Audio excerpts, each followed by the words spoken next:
નમસ્કાર વિદ્યાર્થી મિત્રો, ધોરણ 11 માં આપણે નામાના મૂળ તત્વોમાં આપણું પ્રથમ પ્રકરણ ભણી રહ્યા છે અને એમાં આપણે અલગ અલગ પારિભાષિક શબ્દો છે એ સમજવાનો પ્રયત્ન કરી રહ્યા છે. હવે નામું મને ક્યારે આવડે કે જ્યારે આ પારિભાષિક શબ્દોની વિસ્તૃત ખબર મારા મગજમાં ક્લિયર હોય તો જ મને નામું આવડી શકે. જે લોકોને આ પ્રથમ પ્રકરણ ક્લિયર નહીં થાય એ લોકોને આખો જે નામાનો સફર છે, કોમર્સનો સફર છે એ ઠીક રહેશે નહીં. એટલે આ પ્રકરણ જે છે એ આવડવું ખૂબ જરૂરી છે. તો એ પ્રકરણમાં ચાલતા આપણે જે છે આપણું ખર્ચ એટલે કે એક્સપેન્સ, ગઈ વખતે આપણે મિલકતોની ચર્ચા કરી હતી, ચાલુ મિલકતો, બિનચાલુ મિલકતો, વાસ્તવિક મિલકતો, પ્રવાહી મિલકતો. આજે આપણે ખર્ચ કોને કહેવાય, ખર્ચનું નામ છે અંગ્રેજીમાં એક્સપેન્સ, અથવા તેને ચૂકવણી પણ કહેવાય અથવા તો પેમેન્ટ પણ કહેવામાં આવે છે. તો આ ખર્ચ એટલે શું મિત્રો? તો કે વ્યવહારમાં આપણે ખર્ચનો અર્થ અલગ કરતા હોઈએ છીએ, પણ ધંધામાં ખર્ચ એ અલગ વસ્તુ છે. કેવી રીતે મિત્રો? તો કે ધંધાકીય વ્યવહારના પરિણામ સ્વરૂપે જ્યારે નાણાં ચૂકવવામાં આવે, ખાસ ધ્યાન, ધંધાકીય વ્યવહાર થયેલો હોવો જોઈએ અને એના બદલામાં કંઈક ચૂકવવામાં આવે છે એને જ મિત્રો ખર્ચ કહેવામાં આવે છે. અથવા તો માલ, મિલકત કે સેવાની ખરીદી કરવાથી સામે જે વળતર સ્વરૂપે ચૂકવવામાં આવે છે એને પણ મિત્રો ખર્ચ કહેવામાં આવે છે.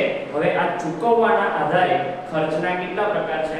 તો કે બે પ્રકાર છે. એક મહેસૂલી ખર્ચ અને બીજા છે મૂડી ખર્ચા. તો મહેસૂલી ખર્ચા એટલે શું મિત્રો? ખાસ ધ્યાન, આ બે શબ્દો વારંવાર આવશે. રેડી ને? મહેસૂલી ખર્ચા, મૂડી ખર્ચા, મહેસૂલી આવકો, મૂડી આવકો, મહેસૂલી નફો, મૂડી નફો. એટલે આ શબ્દો પર ખાસ ધ્યાન રાખીશું. મહેસૂલી શબ્દ જ્યાં જ્યાં આવે તો એ સમજી લેવાનું કે ટૂંકા ગાળાનો છે. કેવા ગાળાનો? ટૂંકા ગાળાનો.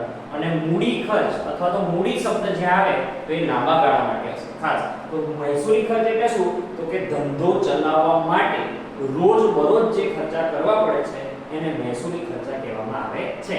જેમ કે ચા પાણીના રોજ આપવા પડતા હોય, પગાર દર મહિને કરવો પડતો હોય, મજૂરી રોજ આપવી પડતી હોય, લાઇટ બિલ દર મહિને ભરવું પડતું હોય, તો એ કેવા ખર્ચા છે?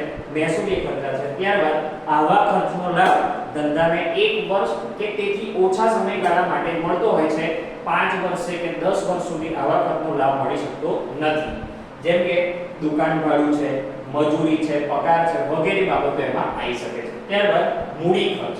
મૂડી ખર્ચને અંગ્રેજીમાં કેપિટલ એક્સપેન્સ કહેવાય છે. મિલકતની ખરીદી કરવાથી કે ઉછીના નાણાં પરત કરવાથી ચૂકવવી પડતી રકમને મૂડી ખર્ચ કહેવામાં આવે છે.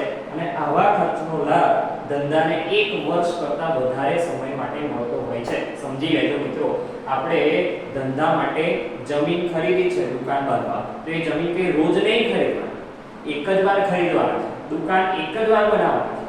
રેડી? રોજ કઈ જમીન કે દુકાન ખરીદવા આપણે જતા નથી. કાર ખરીદી છે ધંધા માટે, તો એકવાર કાર ખરીદી છે તો એ 5 થી 10 વર્ષ માટે આપણને લાભ મળે છે એ કારમાં. તો એ શું છે?